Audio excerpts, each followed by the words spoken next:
Full cycle, half cycle. What am I talking about?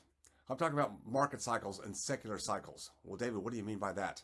I'm talking about the traditional, typical, standard market cycle, business cycle that usually every 8 to 10 years we have an up market cycle and then we have a downturn, a correction, recession, whatever it is.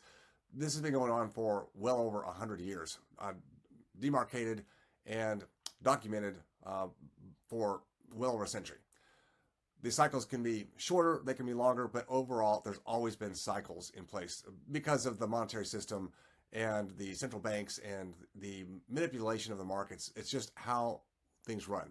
We're going to do a deeper dive on that another time, but my point is there's always cycles. So that's the business cycle. Shorter run, as I said, on average 8 to 10 years. We've had the last one since 2008 downturn and correction really extended far beyond what we've really known in history. We had a little bit of a downturn in 2020. It was actually a pretty abrupt downturn, but it was short-lived. Again, because of manipulation of the markets, it's been pumped back up.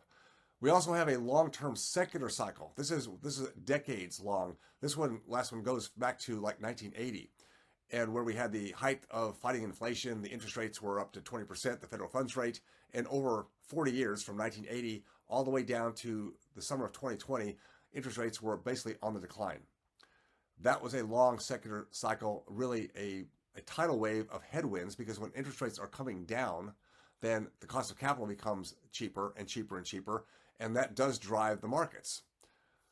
We are on the upswing now. So the long-term secular cycle bottomed out about 4 years ago, and now it's back on the upswing. I don't expect it to go as high as it did, but the problem is it's the trend, not so much the height of it, but the trend.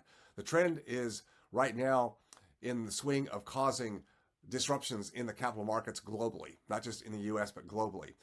We haven't seen the full trigger point yet, but trust me, it's coming. So we have both the business/market cycle, the shorter term cycle, and the secular cycle going through a turn essentially about the same time. This is portends for very much danger in the capital markets, in the economy, the financial markets, tangible asset markets.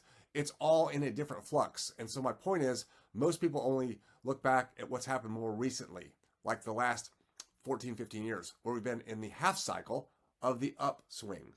The down cycle is yet to come, and very few people, even if most people live through it. If you're any age at all, you lived through the last one, but you were in a different place in life and time. Many people were obviously were younger and maybe weren't involved in the capital markets with investments, or the business was just getting started. Maybe they were still in school. Even those who went through that period of time as more mature business owners or investors have recency bias that causes them to forget what happened and thinking, well, these markets only go up. It's only getting better. We have the Trump bump effect going on right now with the new administration. And whether you're a fan or foe, there's a certain positive momentum to the market. But this is all sentiment. It's all human behavior. The fundamentals that are driving the financial markets higher don't make any sense. And at some point, that's going to change. So what's my overarching position here? If you haven't been studying or don't know where to go to study about full cycle, half cycle, it would probably be good for you to do so at some point. The further you are on the spectrum of transitioning out of your active income, selling your business or practice, really becomes a time when you really got to start to understand this, because unfortunately, most of your financial advisors haven't been through, many have not been through a business market cycle fully. They're still riding the half cycle. Very few, if any, have been through the secular cycle. Very few. Good luck. They're going to be 65 or older. Not a whole lot out there right now. So unless you're ready to take this on yourself and really study and understand what's happening, the frailty of probably the plan or model you have, whatever you believed in the past is going to work for you going forward, probably is not there. A major shift. When things shift, you've got to look at things from a 180-degree different perspective and understand there's different shifts. Now, I'm not going into detail in the actual strategy or tactics here. That's for other videos. My point is, it's imperative that you learn and know something about this, or find people who do and are also on the same path of making shifts and pivots in their asset allocations appropriately to hedge against what's coming, and also be opportunistic for the positive side that will come out of every point of chaos and volatility in the markets. There's two sides of this.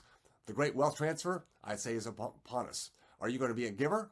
Give to the markets? Have the markets take away from you because you weren't positioned, didn't know? Are you going to be on the receiving side where you're opportunistic? You knew how to set up and protect what you've got, and also be ready to accept the opportunities that the chaos will provide.